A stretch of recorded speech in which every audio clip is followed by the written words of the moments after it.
Hello दोस्तों, मेरा नाम मनोज कुमार। आज इस वीडियो में जानेंगे किसी प्लॉट का एरिया 30 मीटर स्क्वायर है, उसमें से 6 मीटर स्क्वायर एरिया कम कर दिया जाए तो एरिया 45 मीटर स्क्वायर हो जाता है। देखिए, 30 मीटर का कोई प्लॉट है, उसमें से 6 मीटर कम कर दिया तो हमारा प्लॉट 24 मीटर स्क्वायर का बचेगा।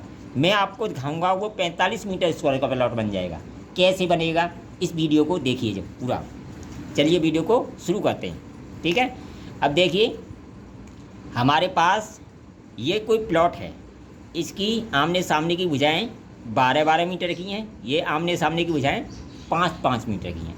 यानी इसका प्लॉट का जब एरिया निकालेंगे आयताकार प्लॉट का तो 12×5 = 60, यानी ये 60 मीटर स्क्वायर का हमारे पास कोई प्लॉट है। कितने का है? 60 मीटर स्क्वायर का, ठीक है, मीटर स्क्वायर का प्लॉट है। सबसे पहले मैं इसका आधा कर देता हूँ, ठीक है। आधा कर दिया, इसका भी आधा कर दिया तो ये बराबर हो जाएगा 30 मीटर स्क्वायर।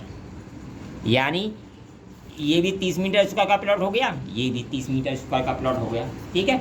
अब देखिए, यहाँ से यहाँ तक हमारी भुजा कितनी है? 5 मीटर, और यहाँ से यहाँ तक हमारी भुजा कितनी है? 12 मीटर। तो 12×5 = 60, 60 का आधा 30।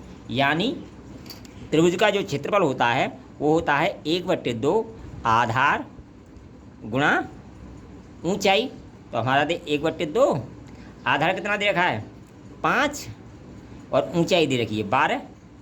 जब इसे हल करेंगे तो ये आएगा 30 मीटर स्क्वायर। तो यानी एक त्रिभुज का हमारा जो क्षेत्रफल आया वो 30 मीटर स्क्वायर आया।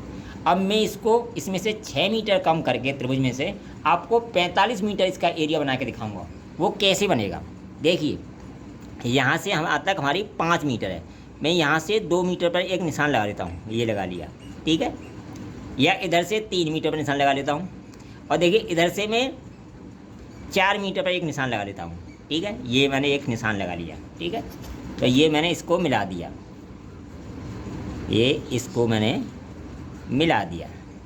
अब देखिए, ये कितना है? 3 मीटर, और ये हो गया 2 मीटर, और ये हो गया 4 मीटर, और ये ऊपर वाला हो गया 8 मीटर, ठीक है। अब मैं इस त्रिभुज का क्षेत्रफल निकालूंगा। तो त्रिभुज का क्षेत्रफल होता है 1/2 आधार गुणा ऊंचाई।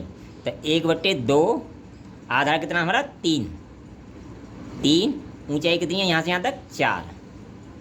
4। तो ये बराबर का आ जाएगा 6 मीटर स्क्वायर। यानी ये वाला जो त्रिभुज है हमारा, ये 6 मीटर स्क्वायर का बन जाएगा।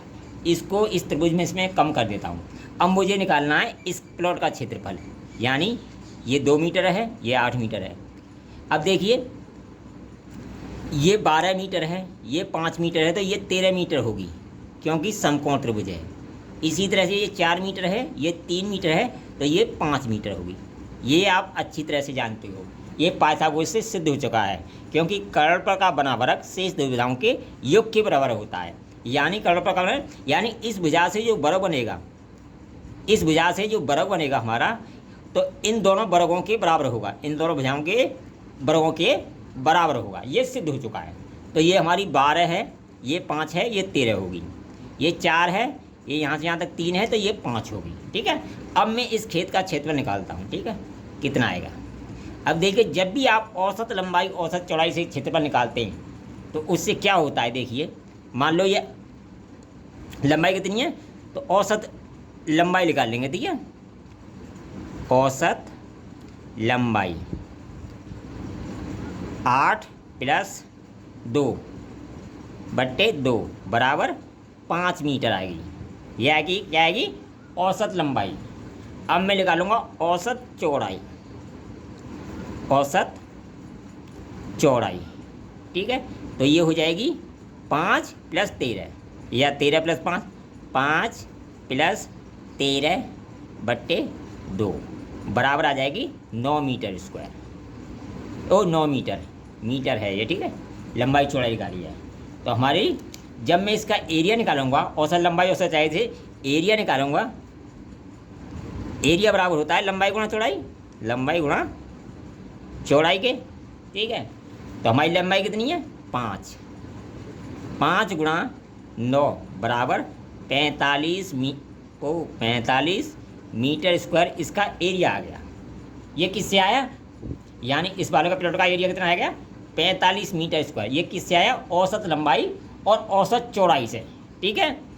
और जब भी आप औसत लंबाई औसत चौड़ाई से क्षेत्रफल निकाल लेते हैं वो कभी तो डबल हो जाता है, कभी आधा रह जाता है, इसलिए उसको त्रिभुजों में बांटकर उसका क्षेत्रफल निकालें। वीडियो पसंद आए कमेंट करें, लाइक करें, शेयर करें।